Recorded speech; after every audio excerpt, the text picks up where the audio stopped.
Seat belt එක පාවිච්චි කරන කටත් දේශපාලනය ගෙන්න හදනවා නම් දෙයියන්ගේ පීඩය ලංකාව. ඊගේ කැමති ජලත් මහත් එක්ක එක පස්සේ. ඔව් සීට් බෙල්ට් ඇතුළට කමන්නේ පාරේ දුවන්න අපි මේ ඉහළ දාන්නේ බලා ගන්නකෝ. හැප්පි බබුගේ තෝරනවා. එහෙම නෑ ගමුණු මහත්තයා අපිව හම්බුනානේ. එතකොට හරිම සුවදශීලී අපිත් එක්ක. මේ සමහර බස්වල කරලා තිබෙන මේ නවීකරණ දිහා බැලුවම මේ සීට් බෙල්ට් එකක් හයි කරගන්න බෑ කියන එක හරි පුදුමයි. ඒ වගේම අපි ආරංචියක් තිබෙනවා සමහර ප්‍රදේශවල ගරාජ් වල ඒවා හංගනවා වගේ ඒවා. ඉතින් කරුණාකරලා අපි කියන්න කැමතියි මිනිස්සුන්ගේ ජීවිත විකුණගෙන කන්න එපා. සීට් බෙල්ට් එක අනිවාර්යයෙන්ම ජීවිත ආරක්ෂාව වෙන ඕන දෙයක්. ඒ හැම දෙයක්ම විකුණගෙන කන්න පුරුදු වෙන්න එපා කියන එක ලොකු කොඩා කාගෙනුත් කියනවා. අපිට තේරුණොත් එහෙම දැනගත්තොත් එහෙම සීට් බෙල්ට් හංගනවා අදාළ ගරාජ් වලින් අදාළ හැකියාව දෙන තැන් වලකට අනිවාර්යෙන් අපිට නීති මාර්ගයෙන් කටයුතු කරනවා. සීට් බෙල්ට් එක දැමීමේ බලාපොරොත්තු වෙන ආරක්ෂාවනේ. ඒක විනයගරුක රියදුර දැනගන්න ඕනේ අනිවාර්යයෙන්ම. සීට් බෙල්ට් එක මේ අපි බලෙන් එයාට ලැබුවා දමන්න නිකන් ආභරණයක් නෙමෙයිනේ මේක. මේක බස් එක නෙමෙයි සියලු වාහන පරිහරණය කරන කෙනෙක් ඒ සීට් බෙල්ට් එක දාන්න ඕනේ. ඒ ගැන අපි පරීක්ෂා කරනවා. දැන් මින් ඉදිරියට ඒක අනිවාර්යයෙන්ම කලානේ අනිවාර්යයෙන්ම ඒක අපි ඒගොල්ලන් පරීක්ෂා කරනවා. අපි දැන් මේගොල්ලන්ට සුමානියක් කල් දුන්න පරණ බස් වලට සීට් බෙල්ට් එක අනිවාර්යයෙන්ම දාගන්න කියලා දැන් යාළ කියන පරණ බස් වල බෙල්ට් එක නැහැ කියන එක. ඒකට අපි සුමානියක් කල් දුන්නාම සුමානියක් නෙමෙයි සාමාන්‍ය මිනිස්සුන්ට දවසක් ඇති ඒකට. නම් සුමානියක් කල් දීලා තියෙනෝනේ. සුමානියෙන් පස්සේ අපි තීරණය කළා තියෙනවා අනිවාර්යෙන් මේ බස් වල ගමන වල නවත්තනවා.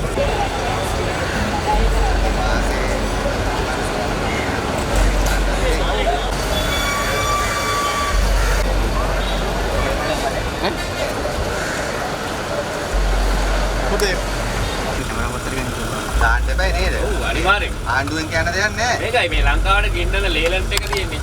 ඔව් ලේලන්ට් බස් වලට එදා ඉඳන්ම ඔය වැඩේ කරන්න තිබ්බා. මේ අපේ ආණ්ඩුවේ වැරද්ද තමයි ඕවා. ආණ්ඩුවේ වැරද්ද කියන්නේ වාහනයක් ගෙන්නනකොට මේ ලොරි පොඩිනේ ගෙන්නලා තියෙන්නේ. හරිද? ඒකට මොකද කරන්න ඕනේ? ඉතලම සීට් බෙල්ට් ආවේ නෑ.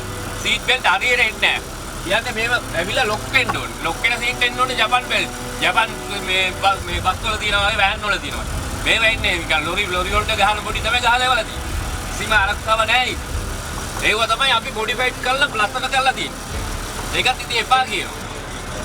ඒක මොඩිෆයි කරනවා කියන්නේ මොඩිෆයි කියන්නේ එහෙම මොඩිෆයි නෙමෙයි. සාමාන්‍ය මොඩිෆයි. අර මේ මත මේව හයර් දුන බස් වගේ නෙමෙයි. සාමාන්‍ය විදියට. දැන් සීට් බෙල්ට් එක දිගටම පාවිච්චි කරලා අදට පටන් ගත්තා. නෑ මම ඔබතුමා දිගටම පාවිච්චි කරා. මම ඉතින් V8 වල වැඩ කරා. ඉතින් පාර්ලිමේන්තු මේ මන්ත්‍රීලා ගාව ඉඳලා දීලා ඩ්‍රයිවිං කරා. පාර්ලිමේන්තුවේ වැඩ කරා. ඔය ඉතින් බඩියාරේ මේ මදි හින්දා තමයි මොකද කරන්නේ ළමයිට ජීවත් වෙන්න. ඒකෝලේ වීදම අර මේ ඔක්කොම අඩුයි නේද? ගන්න බඩිය මදි. ඒ වුණාට වීදම් වෙන්නේ. 5000 කරන් ගිල පොඩි මල්ලක් තමයි ගේන්නේ.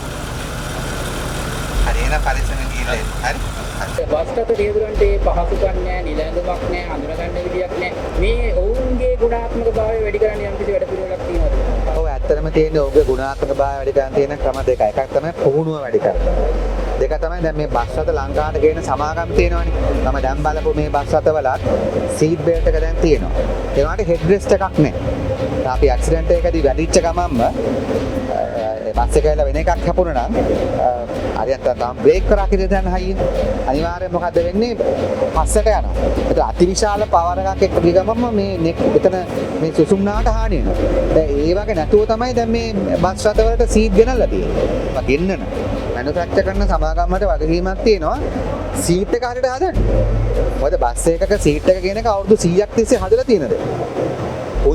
පුංචි කාරකට සීට් බෙල්ට් මේ සීට් එක කෙනකොට ඒක හෙඩ් රෙස්ට් එක එනවා. මිනිස්සු 50ක් කරන් යන බස් එකට හෙඩ් රෙස්ට් එකක් නැතුව දුවනවා. ඒ නිසා මැනුෆැක්චරින් සමාගම් වලට අනිවාර්යයෙන්ම මොකද ඒවට අදාළ නීති රීති තියෙනවා පනවන්න පුළුවන්. ඒ නිසා දැන් අපි කියන්න තියෙන්නේ පෞද්ගලික මට්ටමින් හරි ලංගම ඩිපෝ මට්ටමින් හරි හදා ගන්න ඕනේ. ඒවත් දැන් මේ බස් විකුණලානේ තියෙන්නේ. මොකද ඉස්සරහට ගේන හැමතෙම අනිවාර්යයෙන්ම හෙඩ් රෙස්ට් අයිතෝ තමයි ගේන්න ඕනේ. ඒ ඇත්තටම ගත්තොත් මේ මැනුෆැක්චරින් කරන සමාගම් වල ලොකු කීමක් තියෙනවා. මේ තමන්ගේ බඩුව විකුණ ගන්න විතරක් නෙමෙයි මේක එළවන මිනිස්සුගේ ආරක්ෂාව. රියදුරාට කරන්න පුළුවන් ඒක තමයි. එයාට හොඳ සේෆ්ටි ෆීචර්ස් සහිත වාහනයක් දෙන එක, එයාට හොඳ පුහුණුවක් දෙන එක, හොඳ වැටුපක් දෙන. ඒ තුන තමයි එයාට කරන්න පුළුවන් දේ. ඉතින් ඒවා අපි කරගෙන යන්න හදන්නේ. නමුත් ඒ මොකුත් නැතත් රියදුරු පොදු ප්‍රවාහනයට අදාළ කරන ලයිසන් එකක් ගන්නවා නම් කවුරු හරි කෙනෙක්. මොකද අපිට නිකන් ලයිසන් එකක් තිබ්බට මට බෑ මේ මගේ ප්‍රවාහනය කරන්න. මට මේ බස් එක ඩ්‍රයිව් කරන්න පුළුවන් මට මගින් එක ගෙනියන්න බෑ ඒ වේක ලයිසන් තිබ්බා. ඒකට වෙනම ලයිසන් එකක් ගන්නවා. ඉතින් ඒ ලයිසන් එක ගන්නව නම් ආණ්ඩුවෙන් මේක දුන්නේ නැහැ, මුදලාලි මේක දුන්නේ නැහැ, මොකුත් අදාළ නැහැ. හරියට සීට් බෙල්ට් එක දාලා උපරිම ආරක්ෂා හේතුව ගෙනියන්න ඕනේ. ඒකේම කරන්න බැරි නම් වෙන රස්සාවක් හොයාගන්න එක තමයි තියෙන්නේ. දැන් මේ බස් රථ ගාස්තු සංශෝධනයක් සිද්ධ වෙයි කියලා බලාපොරොත්තු වෙන්නේ. එහෙම එකක් වෙනවද කොහොමද? ඔව් බස් රථ ගාස්තු සංශෝධනයක් සිද්ධ වෙනවා. ඒක අද දවසේ තමයි ක්‍රියාත්මක කරන්න තිබුණේ. නමුත් ඔබ දන්නවා ඊයේ ඉන්ධන මිල වෙනස් වුණා. ඊට අනුව අපි අලුතෙන් සූත්‍ර ගලපලා හදලා තිබෙනවා. අද හවස අපි ඒ ගැන සාකච්ඡාවක් දාලා තිබෙනවා. ඒ ඉන්ධන මිල වැඩි වුණාට පස්සෙත් සූත්‍රයට අනුව බස් රථ ගාස්තු අඩුවීමක් තමයි ඒ තිබෙන්නේ. ඉතින් අපි අද හවස ඒ ගැන තීන්දුවක් අරගෙන ඉදිරි දින කිහිපෙදී ඒ පිළිබඳ ආණ්ඩුවේ ස්ථාවර කියන්න බලාපොරොත්තු වෙනවා. 2.5. ඒ 2.5 කඩු කළා තමයි අපි හැදුවේ. ඒ තිබිච්ච තෙල් ගණන් වලට දැන් තෙල් ගණන් වෙනස් වුණානේ. ඊට අනුව දැන් අපි හදලා තියෙනවා ඊයේ රාත්‍රියේ. දැන් අද හවස අපි ගැන සාකච්ඡා කරලා ජනතාවට දැනුවත් කරනවා වෙන්න යන වෙනස ගැන. ඔව් දැනට සූත්‍රය අනුව වැඩිවීමක් වෙන්නේ නැහැ. සූත්‍රයට අනුව අඩු වෙන්න තමයි තාමත් තියෙන්නේ. අඩුවීම අඩු වෙනවා මේ මිල වැඩිවීමත් එක්ක චුට්ටක්. අමතර උපාංග ඉවත් කිරීම අද ක්‍රියාත්මක බස් රථවල බස් රථවල අමතර උපාංග ඉවත් කිරීම දිගටම නීති විරෝධී දෙයක්. ඒකට අද දිනලා ක්‍රියාත්මක වෙන දෙයක් නෑ. මම හිතන්නේ දිගටම ගැන කියලා තියෙනවා ජනතාවට බස් හිමියන්ට අයින් කරගන්න කියලා.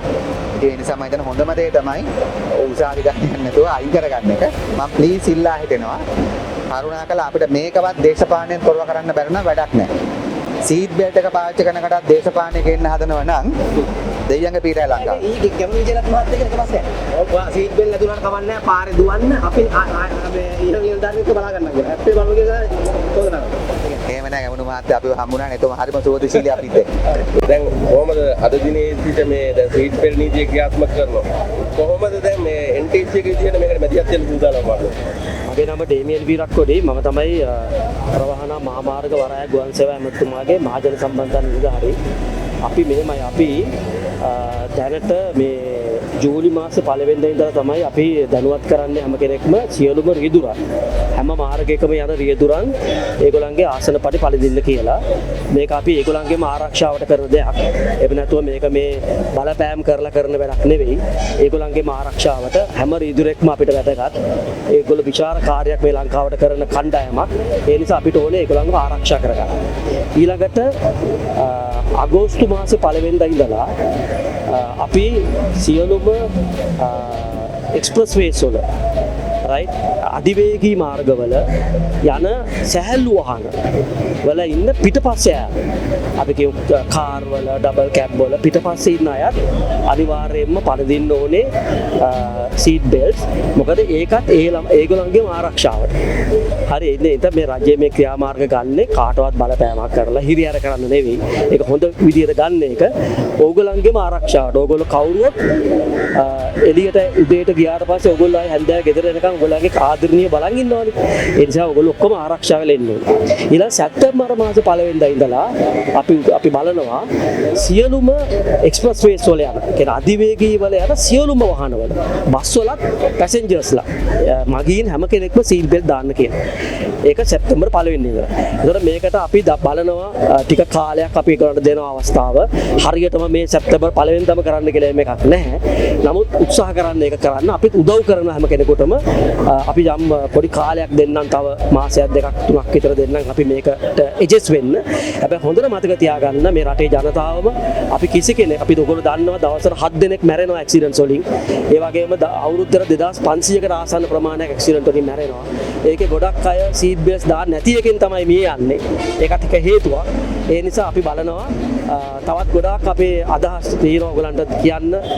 තව ගොඩක් අපේ ක්‍රියාමාර්ග 90 ගාණක් තියෙනවා අපි මේ අවුරුද්දේ ලබන අවුරුද්දේ ක්‍රියාත්මක කරන්න ජනතාවගේ ආරක්ෂාව වෙනුවෙන්. ඒ කියන්නේ ඇක්සිඩන්ට්ස් අඩු කරන්න, මරණ අඩු කරන්න, තුවාල වීම අඩු කරන්න අපි ලොකු වැඩපිළිවෙලක් තියෙන එක අපි ළඟදීම ඔයගලන්ට හැම කෙනෙකුටම මේ රටේ ජනතාවට අපි කියනවා. මේක තමයි මූලික අධියර අපි මේ ක්‍රියාමාර්ග ගන්න. බෙල්ට් එක දාන එක හොඳයි. ඉතින් අපේ ආරක්ෂාවත් හොඳයි, යන මගින්වත් හොඳයි, හැම දෙයකම හොඳයි නේ.